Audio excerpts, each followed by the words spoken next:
ஏன்னா மனசு அமைதியற்றதும் குழப்பம் நிறைந்ததும் அடங்காததும் சக்தி வாய்ந்ததும் இது எல்லாம் அவன் காரணம் சொல்கிறான். அழகான ஒரு உதாரணம் ஈஸியாக புரிஞ்சுக்கிறதுக்காக இந்த ஸ்லோகம் இங்கே மேற்கோள் காட்டப்பட்டிருக்கு.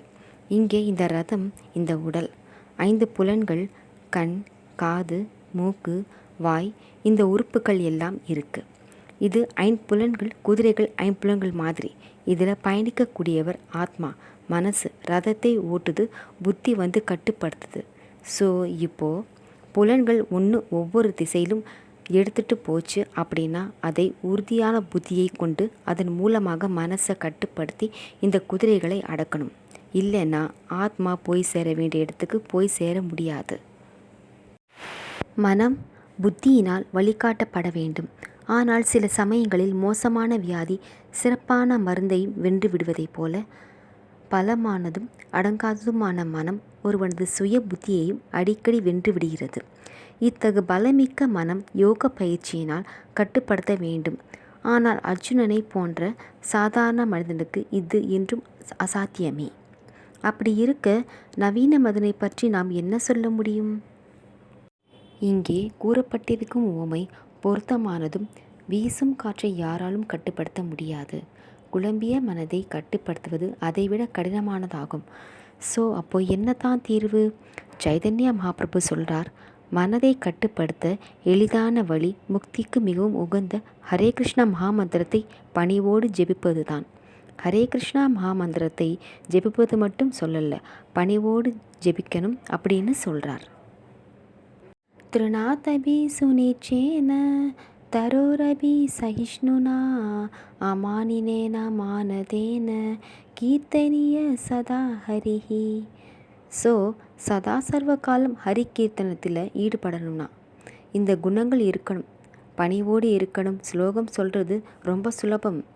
எல்லா பிரபலமான ஸ்லோகம் எல்லாம் ஈஸியாக கற்றுக்கிட்டு சொல்லிடுவோம். ஆனால் நடைமுறையில் செயல்படுறது ஒரு புல்லை விட பணிவாகவும் மரத்தை விட பொறுமையாகவும் மரியாதை எதிர்பார்க்காம அதே சமயத்தில் எல்லா உயிர்களுக்கும் மரியாதை கொடுக்கறது என்கிறது நடைமுறையில் கஷ்டமான விஷயம். ஆனால் அது பயிற்சி செய்யணும். அதுதான் நமக்கு சவால் இங்கே. அப்போ தான் நம்மளால் ஹரி கீர்த்தனத்தில் முழுமையாக ஈடுபட முடியும். அப்போ தான் அந்த ஹரி நாமம் நமக்கு சுவையை கொடுக்கும். ஸோ இங்கே இந்த 2 ஸ்லோகத்தில் பார்த்திங்கன்னா அர்ஜுனன் வந்து இவ்வளோ கஷ்டமானது சொன்னால் இங்கே பிரபுபாதர் என்ன சொல்கிறார்? அர்ஜுனனுக்கு இது சாத்தியம் இல்லைன்னு போது நம்ம மாதிரி சாதாரண மக்களுக்கு எப்படி சாத்தியம்? அஃப்கோர்ஸ் அர்ஜுனன் வந்து பல மடங்கு தகுதி வாய்ந்தவன். எல்லா விஷயத்திலும் மனசை கட்டுப்படுத்துவாங்க இருக்கட்டும், புலன்களை கட்டுப்படுத்துவதாக இருக்கட்டும், எல்லாத்துலேயுமே முன்னாடியே நம்ம பார்த்தோம். அவன் வந்து இரவு நேரத்தில் கூட அவனால் போர் புரியக்கூடிய திறமை இருக்குது. 2 கைகளாலும் நமக்கு வந்து பொதுவாக பார்த்திங்கன்னா வலது கை அதிகமாக வேலை செய்வோம். கஷ்டமான வேலையெல்லாம் வலது கையில் தான் பண்ணணும். ஆனால் அது அர்ஜுனனுக்கு வித்தியாசமே கிடையாது.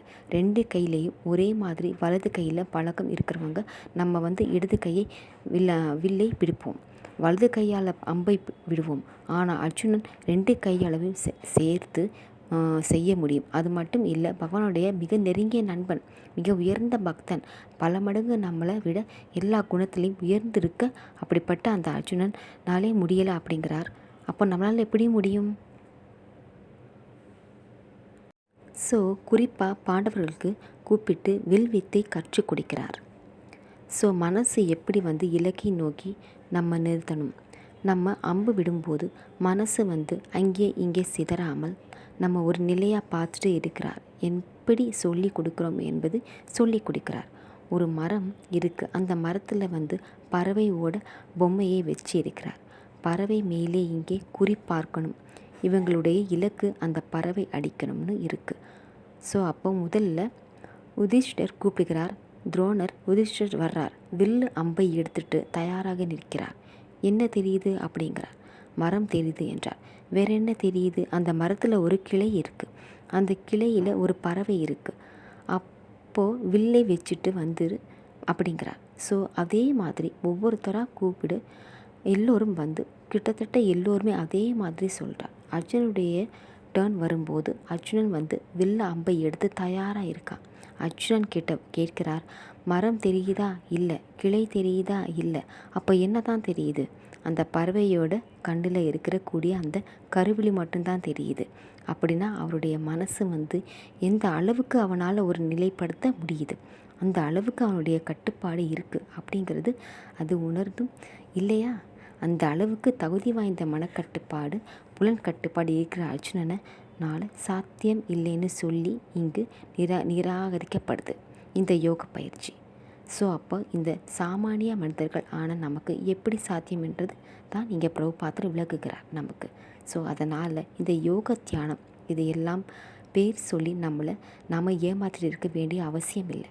அதனால தான் இன்றைக்கி நாம் பார்த்தோம்னா இன்றைக்கி நம்ம மனசு ஒரு நிலையாக இல்லை, எப்பவும் சஞ்சலப்பட்டுகிட்டே இருக்குது, எப்பவும் சில சிந்தனைகள் வளர்த்துக்கிட்டே இருக்குது அப்படின்னு தெரிஞ்சுட்டு தான் இன்றைக்கி இந்த டிவி, சினிமா, மீடியா எல்லாத்துலேயுமே பார்த்தீங்கன்னா அப்படியே அப்புறம் அதை அட்வான்டேஜாக பயன்படுத்துகிறாங்க.